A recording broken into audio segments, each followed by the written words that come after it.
would be politically very, I think, unworkable right now. So I don't think it will result in a lot of movement toward new taxes in communities, certainly in short term.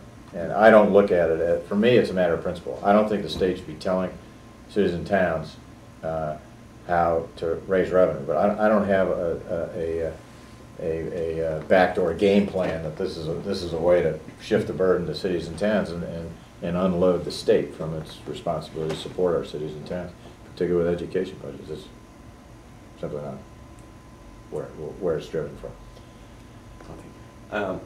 We talked earlier about, for the benefit of for our readers here who are watching this, you've changed your position slightly on the citizen election program from first hardline stand of it's no good, I'm going to get rid of it as soon as I get into office, to where are you now?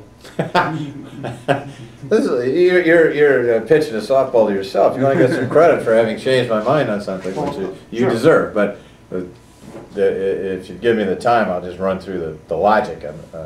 I'm still against the citizens election program. I don't think fundamentally that taxpayers should be paying for politicians' campaigns. But you did persuade me that in one respect it does make the system better, and that because I'm a good government person, I'm obviously pro-democracy, so anything that makes our democratic process more democratic and more fair, I support. And you convinced me that the citizens election program, in some cases in local elections, House elections and Senate elections, results in there being a candidate against an incumbent, when otherwise far too often in Connecticut we've, at least in the past, had many incumbents who run unopposed.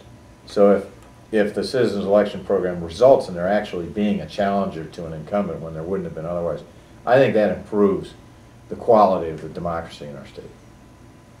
But maybe there's a way to do that without using public funds. I don't know, but you persuaded me that there is at least one thing that may be better as a result of CEP, but fundamentally I'm against CEP. And nobody's ever run unopposed as governor. I don't think anybody's ever run unopposed on any of the statewide offices, so I don't think that CEP should apply to any of the statewide races. Maybe some version of what we had for local races. Speaking of the General Assembly, I know you'll disagree with me on this one, so feel free to. But generally speaking, it will more than likely be still a Democratic-controlled General Assembly. And when we're talking with members of the General Assembly as they come on in for these editorial board interviews, almost to a person, and one thing that Democrats and Republicans seem to agree upon is that the governor's office has not provided the leadership over these last several years. And they all say, well, we're going to get a new governor, and the new governor is going to set the tone, and we're going to have to wait and see what the new governor's policies are and see what the new governor's budgets are. And I know you already... They don't have to wait. I already got a plan on my website. They can go check it out. Right. Can you work with this current leadership? Well, yes, I can. That's the simple answer. But can they work with you? We're going to have a different legislature from the one we have now. And I've been saying on the campaign trail that democracy doesn't work as well when one party has such an overwhelming majority in a legislature.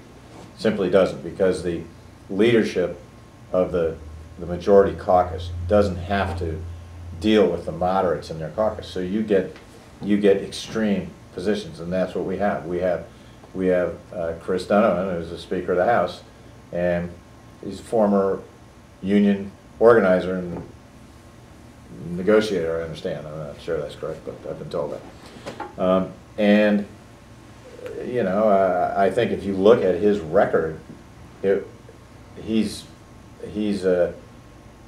policies and what he's promoted as Speaker of the House are very liberal and basically union-driven policies. He's been able to do that because he hasn't had to deal with the moderates. He can get a majority without having to deal with the people who are Democrats but who are more moderate and not necessarily just driven by what the union leadership tell them to vote for. So if you get a better balance, if you get more Republicans in there, he has fewer people on the left-wing side of his party, and he has to deal with the moderates in his own caucus, and on many things he may have to deal with the other party and reach compromise. And that's really what democracy is about. It's about compromise, and you don't get as much compromise when you have one party that has such a large majority as we do in the General Assembly now. I believe the Republicans will pick up 15 seats, maybe more, in the House and 2 or 3 seats in the Senate. The 2 or 3 seats in the Senate gets rid of the veto-proof majority in the Senate, so the next governor is not going to have to worry about that, probably. And I think I will provide a different kind of leadership. I'm a consensus-driven person. I like to hear everybody's views. I like to work out group decisions, get the best thinking out of a group, and come to a negotiated conclusion and implementation. Listen, politics is hardball, and that, I know that this isn't all nice, everybody getting in a room and let's work this out. But I believe that the voters this time around will be energized. They are going to send a very strong signal if they elect me. They'll be sending a message to Hartford and to Washington that they want change. And they don't want the same old, same old. They don't want the tax, borrow, and spend policies that have gotten us here. They don't want special interests running the show in Hartford and dominating decisions that are made by our legislature that kill jobs, for example. And they want the problems addressed, and they want a new direction. And I think I will use the bully pulpit as the governor to continue to communicate with the voters and say, listen, this is where we need to go. Now you need to put pressure on your legislator to make sure they support this policy, whether they're a Republican, an independent, or a Democrat. And we will get good government going in Connecticut, and it won't be partisan. It'll be based on what makes long-term sense for the state and the citizens. And I think I will get a lot more cooperation, even from the leadership in the House and the Senate from the other party, because I think the voters will send a strong message that that's what they want. Don Williams claims, the president of the Senate, that he approached the governor prior to the start of the last legislative session. He said that he felt that the fiscal crisis was getting serious enough to where it made no sense to go through the normal process of the legislature coming in, waiting a month to see the governor's budget, reviewing it, adopting their own budget, and then sending it back to her. And it's his claim that he asked the governor, why not start at the end first? Why don't we all get in the room first and draft one budget that gets presented, and you speed up the process, and obviously it's already coming in at a negotiated aspect. He claims the governor rejected that idea. Is that the kind of nonpartisan ethic that you could find yourself saying, that's a good idea, come on over? I met with